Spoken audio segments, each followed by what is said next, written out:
Y estamos 101 minutos. Bueno, y estábamos.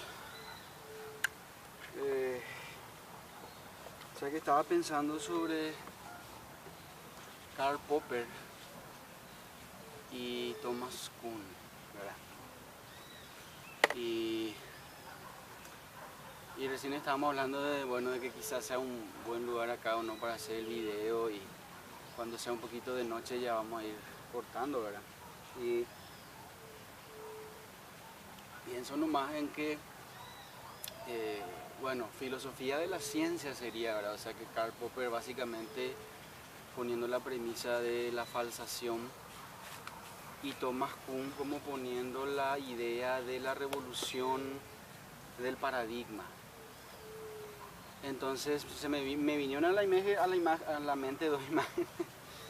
Una para la falsación popperiana, ¿verdad? De un boxeador, vamos a decirle, boxeador peso pesado campeón mundial. Entonces el boxeador evidentemente fue venciendo a sus oponentes hasta que llega al estrado más alto, ¿verdad? Campeón mundial. Y entonces permanece como campeón mundial siempre que, o sea, retiene su título siempre que permanezca invicto, ¿verdad? Entonces es reconocido como campeón mundial, es indiscutible ¿verdad? Que es el mejor del mundo. Pero si viene otro y le derrota, ¿verdad? Entonces el campeón anterior queda desplazado por el nuevo campeón, ¿verdad? Y así básicamente yo la veo a la falsación, ¿verdad? Vos tenés una idea, ¿verdad?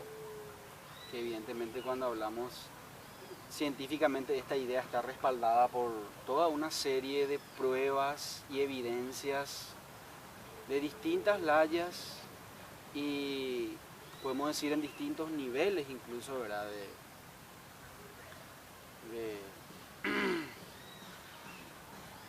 De percepción o podemos decirlo, de la especie de certeza de la realidad objetiva, la cual se tiene que, por supuesto, alinear paralelamente en todos los estratos posibles para que sea realmente, vamos a decirle, el campeón, ¿verdad? O sea, que es la idea, que por supuesto que sería también el paradigma, vamos a decirle, kuhniano, ¿verdad? Porque esa especie de idea, o quizás incluso que no se presenta como una mera idea, sino son evidentemente una serie de ideas como un zeitgeist, ¿verdad? Como la especie de espíritu de los tiempos o de la época que realmente es el pensamiento que prevalece no solo en la gente, sino en los hombres de conocimiento, tanto científico como filosófico, incluso artístico también se puede plantear de esa forma. Kant mismo, por ejemplo, habla de su revolución copernicana cuando él, no me acuerdo si Hume o quién era, que le quitó de su sueño dogmático, dice él, ¿verdad? O sea que, y ahí entra la revolución de paradigma de Kuhn, de que, por ejemplo, Newton o el mundo newtoniano es una cosa y el mundo einsteiniano es otra cosa. Lo mismo que el mundo tolemaico, el sistema tolemaico es una cosa y el sistema copernicano es otra. Y esa es la otra imagen que me vino. Una la del boxeador y dos la de...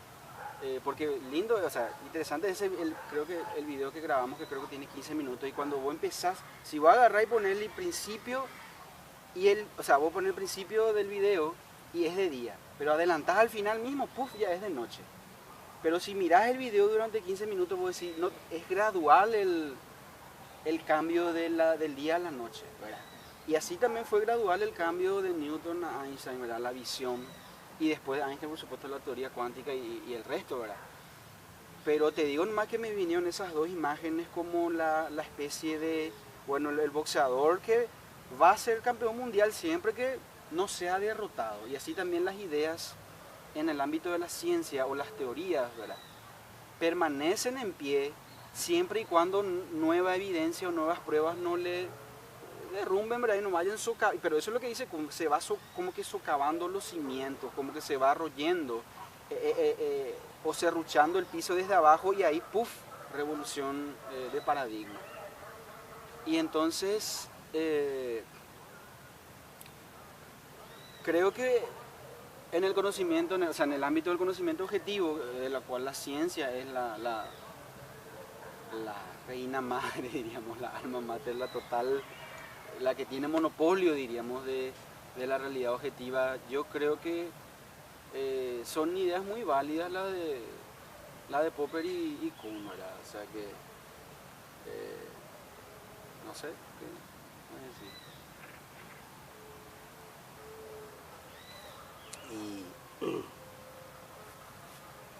en realidad digo, en este tema de la filosofía occidental se va advirtiendo que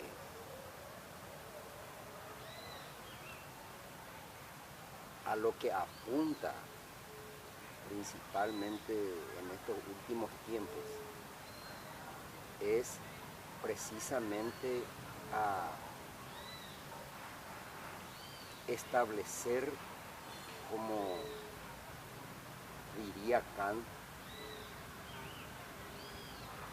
los límites de la ciencia de la razón, los límites de la mente misma. En verdad están desde luego entretejidos todos otros temas, ¿verdad? Los grandes temas, como se le llamaría a la cosmología, la cosmogonía, al ser, la ontología. Y otros aspectos también que van girando en torno al conocimiento de la realidad, que finalmente vos estás hablando de la realidad objetiva. La realidad objetiva es precisamente aquello, como bien vos decís, a la que apunta la ciencia. Y para que uno pueda tener una visión, se diría, asertiva de lo que es la realidad, en verdad uno debe apuntar ciertamente, previamente, como últimamente se está haciendo, a la epistemología, ¿verdad? Ahora, eso desde la perspectiva de la filosofía de Occidente. En Occidente, de hecho, ha ido orientándose toda la visión hacia el conocimiento objetivo o externo, que precisamente implica objetivizar, diríamos, la realidad, en el sentido de ir conociéndola por medio de esos objetos en que la mente la divide. De hecho, es un tema que viene de lejos, y para comenzar por el principio tendríamos que ir a Sócrates, que justamente en esa indagación que se estaba haciendo en aquel entonces, desde los presocráticos, incluso desde Homero, Hesíodo, dice Sócrates, como una divisa suya: solo sé que no sé nada. En definitiva, él apunta a declarar expresamente que él llega al punto de declarar que la mente prácticamente es incapaz de llegar a un conocimiento asertivo de la realidad, y en verdad, Como en las conjeturas válidas. no, y a partir de él justamente habla en alguna parte de las justamente conjeturas también que Conjeturas verdaderas. conjeturas verdaderas le llama él. Conjeturas verdaderas en las que es el ser humano ayudado por la divinidad para ir conociendo la verdad, se diría.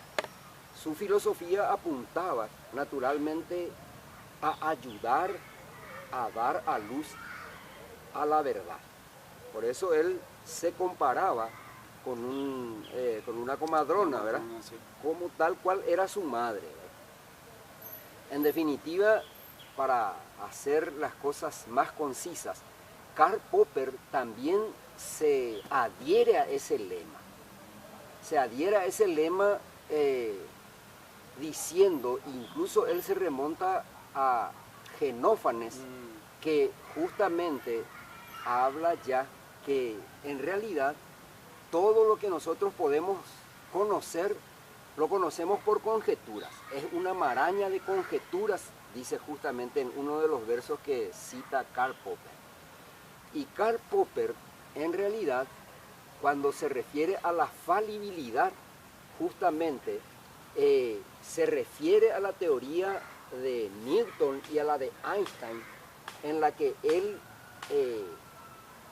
afirma que son contradictorias, independientemente que Falsabilidad. ahí viene la falsabilidad o la falibilidad, por lo cual él llega, no pudiendo sustentarse que ni el conocimiento alcanzado por Newton, ni siquiera el alcanzado por Einstein, puede ser como válido, infalible.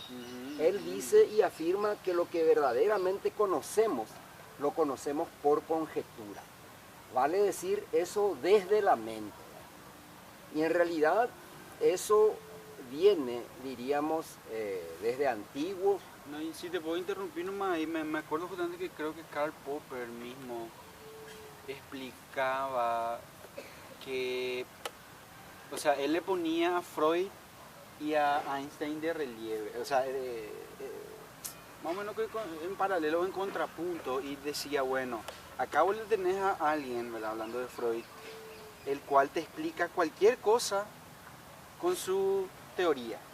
Te va a decir, bueno, este fenómeno se explica así, por mi teoría, este fenómeno significa esto en mi teoría. Y todo el mundo básicamente se reduce o se puede meter o encastrar en la teoría que Freud, como padre del psicoanálisis, ¿verdad? Él tenía, y él contrastaba eso con Einstein, que en la época en la cual creo que él escribió, no me acuerdo bien la cronología, pero lo que sí que Einstein, él hizo todo presentó su teoría, pero pendía y dependía de un eclipse que iba a acontecer en algún momento dado y que se estaba preparando, creo que fue Sir Arthur Eddington, no me acuerdo quién fue, pero había un equipo entero que se iba a ir a un lugar remoto en el cual se podía observar ese eclipse con los nuevos instrumentos que iban a dar las mediciones más exactas para poder confirmar si es que la teoría de Einstein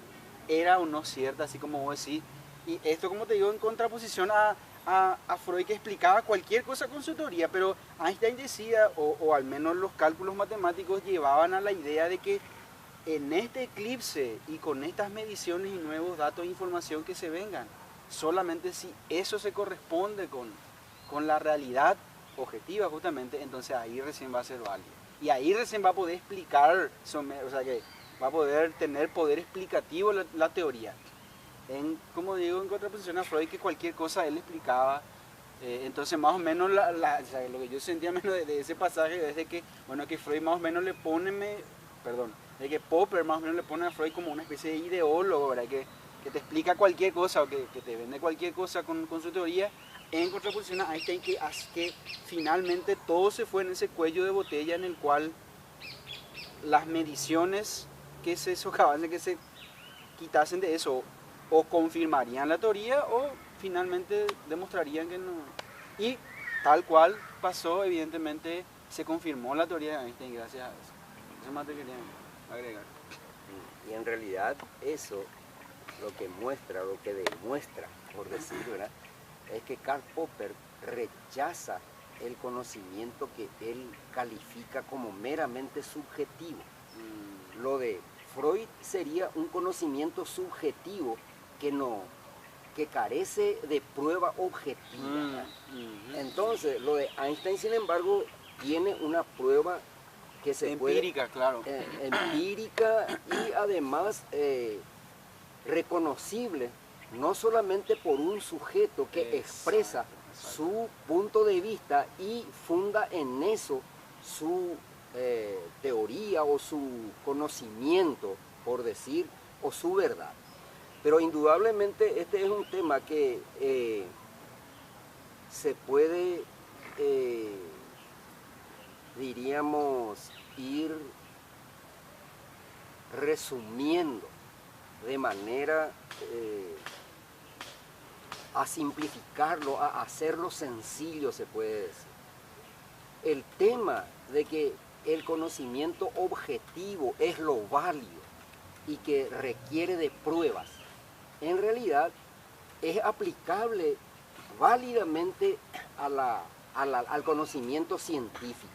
Al conocimiento científico en general, independientemente de que realmente también aquello se funde, como el propio Karl Popper admite, en intuiciones que muchas veces nada tiene que ver con lo que se puede llamar con la experiencia. Claro, o sea que vos sentís una verdad, ¿verdad?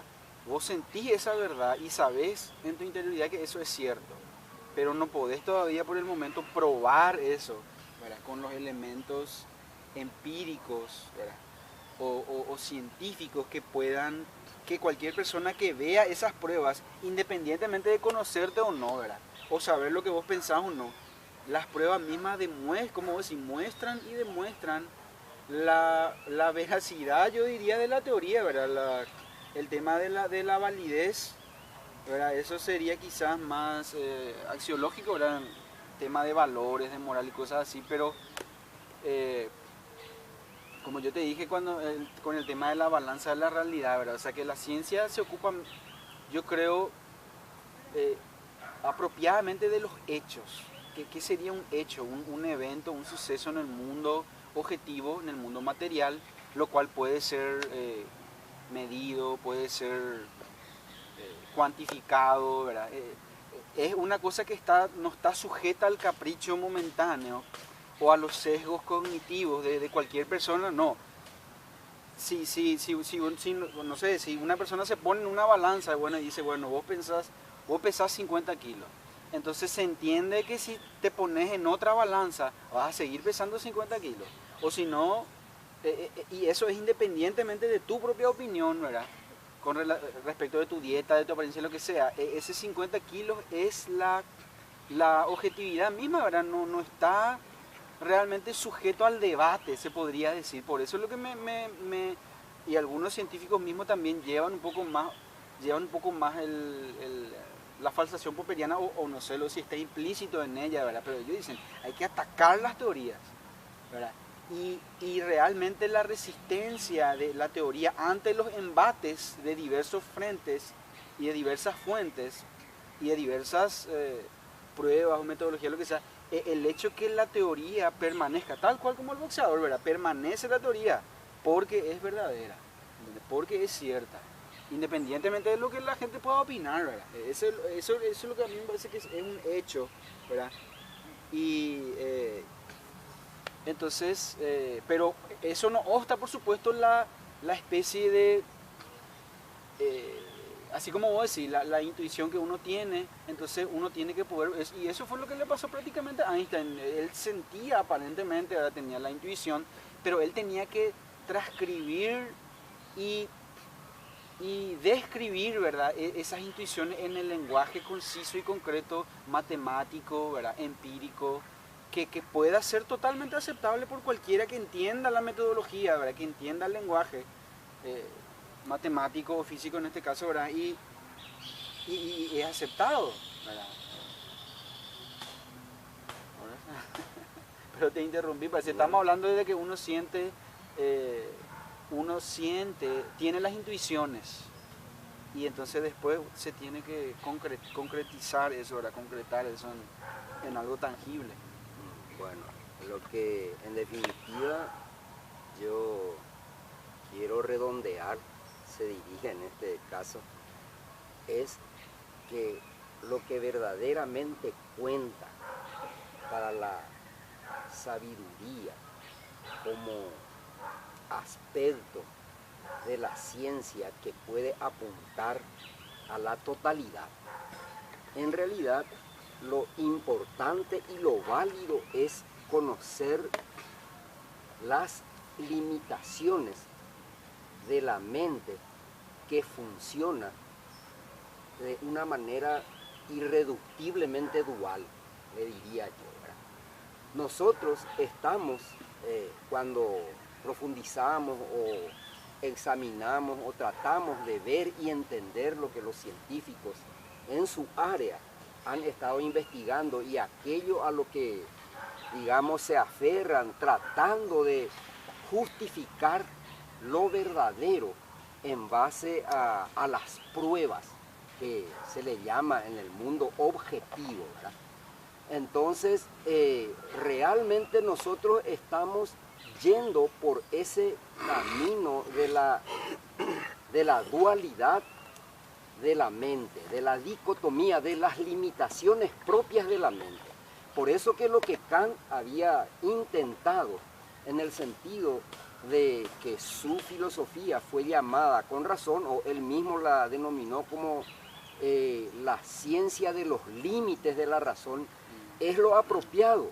Y cuando uno busca la realidad en su sentido total, en verdad uno se percata de que realmente la ciencia no apunta propiamente a eso por medio de la mente dual, sino que apunta al conocimiento de las cosas particulares, de las cosas objetivas, se puede decir. El objeto es una imagen, por decir, así como vos estuviste hablando de imágenes, que circunscribe la realidad a un punto, ¿verdad?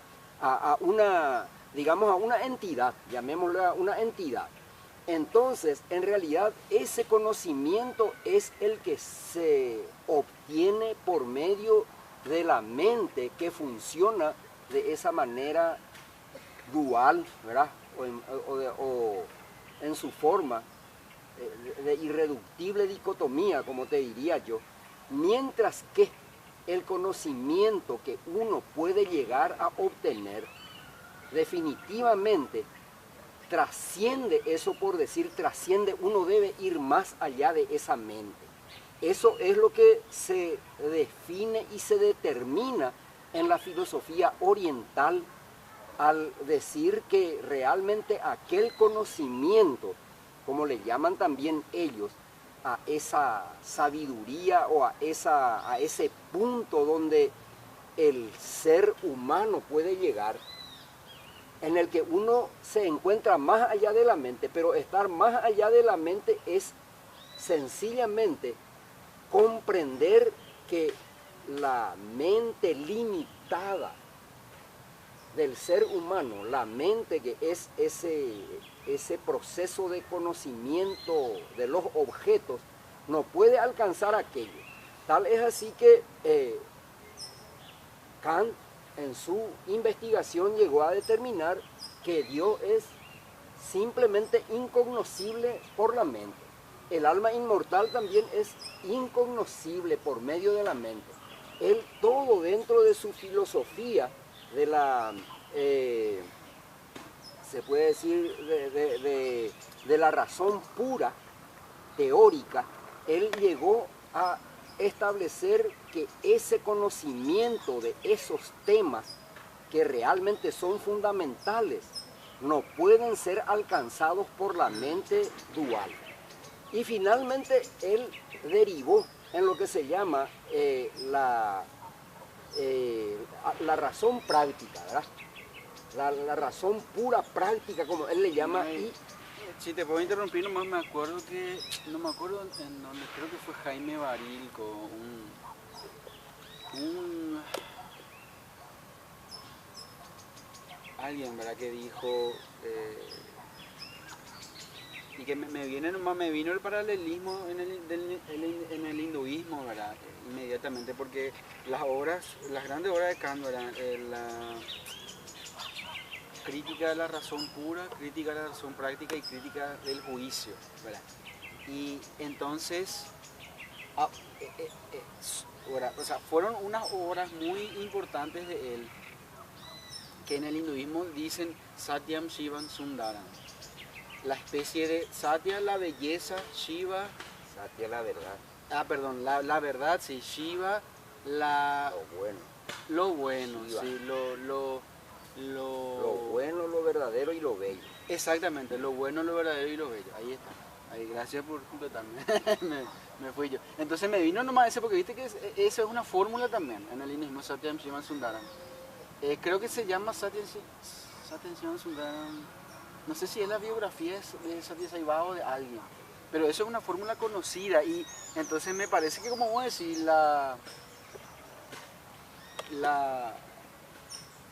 de alguna u otra manera los hindúes que estuvieron filosóficamente tan sofisticados mucho antes que el occidente, ¿verdad?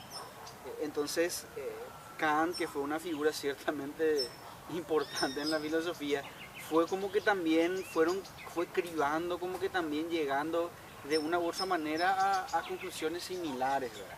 Y esto pasa o sea, en la historia de la ciencia pasa muchas veces que hay dos personas que descubren un mismo principio, una misma teoría o incluso un mismo invento, o si no, hay muy poca diferencia en la fecha de publicación de los descubrimientos, pero es como que llegan a conclusiones similares. De una u otra manera existen todo ese tipo de coincidencias. Y está bien, en realidad lo que verdaderamente tendríamos que tratar en la investigación que hagamos sobre la realidad, que en definitiva en la filosofía hindú se considera como una única realidad, se podría llamar omniabarcante, infinita o de diversas maneras que implican claramente que en esa realidad no hay división, que la división es solamente creada por la mente. Y desde esa perspectiva, en realidad, a darse cuenta de que lo que estamos planteando acá desde la filosofía occidental, dividiendo la realidad en objetiva y subjetiva, es apropiado recordarse en este punto de lo que dice a propósito Nisargadatta. Nisargadatta dice: la realidad no es ni objetiva ni subjetiva. ¿Y por qué la realidad no es ni objetiva ni subjetiva? Porque excede a lo que la mente humana es capaz de aprender. Y eso es lo fundamental a darse cuenta cuando uno investiga realmente la realidad. ¿Cómo uno conoce la realidad? Solamente desde la interioridad del propio ser. Básicamente conociéndose primeramente a sí mismo. A uno mismo uno tiene que conocer, porque en ese punto o de esa manera uno va comprendiendo que el ser de uno en realidad coincide con esa única realidad. Por eso lo fundamental en el hinduismo es la realización de sí mismo, le llaman ellos, ¿verdad? De muchas otras formas le llaman. ¿Y en qué consiste en realidad la realización de sí mismo? En la completa negación de sí mismo, que es el que permite encontrar el sí.